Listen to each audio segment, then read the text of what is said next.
Hello, आज आपण शिकणार आहोत चेक लिहिताना किंवा घेताना तीन कोणत्या महत्वाच्या गोष्टी बघायच्या. सगळ्यात महत्वाचं म्हणजे पेच्या समोर जे आपण नाव टाकतोय त्या बँकेनुसार आहे ना हे बघायला पाहिजे. दुसरं म्हणजे इथे ऑर ऑर्डर किंवा ऑर बेअरर असं लिहिलं असतं. त्याचा अर्थ काय, तर तो चेक ज्याच्या हातात आहे, जो माणूस तो चेक बेअर करतोय त्याला पण पैसे द्या असं हा चेक सांगतोय. त्यामुळे ते खोडायला पाहिजे. ते खोडलं नाही आणि तो चेक कोणी चोरला तर त्या माणसालाही बँकेत गेल्यावर पैसे देतात. तिसरं म्हणजे इथे डाव्या वरच्या कोपऱ्यात तुम्हाला अशा दोन तिरक्या लाईन्स बघितल्या असतील तुम्ही, त्याला म्हणतात चेक क्रॉस करणे. ते केलं की ते पैसे एखाद्या अकाउंटमध्येच जातात, त्याच्या बदल्यात कॅश काढता येते. त्यामुळे काय होतं की तुम्हाला तुमचं ट्रान्झॅक्शन ट्रॅक करणं सोपं जातं. त्याच्यानंतर इथे जिथे अमाऊंट लिहायची तिथे तुम्हाला दिसेल की तुम्ही आकडा लिहिल्यावर कधी कधी लोक स्लॅश मारतात आणि डॅश करतात.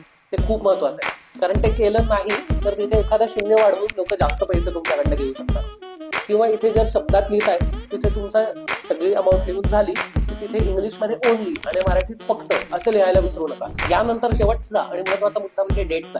चेकवर जी डेट असते त्यानंतर युजली फक्त 3च महिने चेक व्हॅलिड असतो. त्यामुळे तुम्ही पेमेंट रिसिव्ह करत असताना तुम्हाला खूप जुना चेक दिसला तर त्या इश्युअरला सांगायला पाहिजे की मला नवीन तारखेचा चेक द्या, नाहीतर तुम्ही चेक घेऊन बसाल आणि पेमेंट तुम्हाला मिळणार नाही.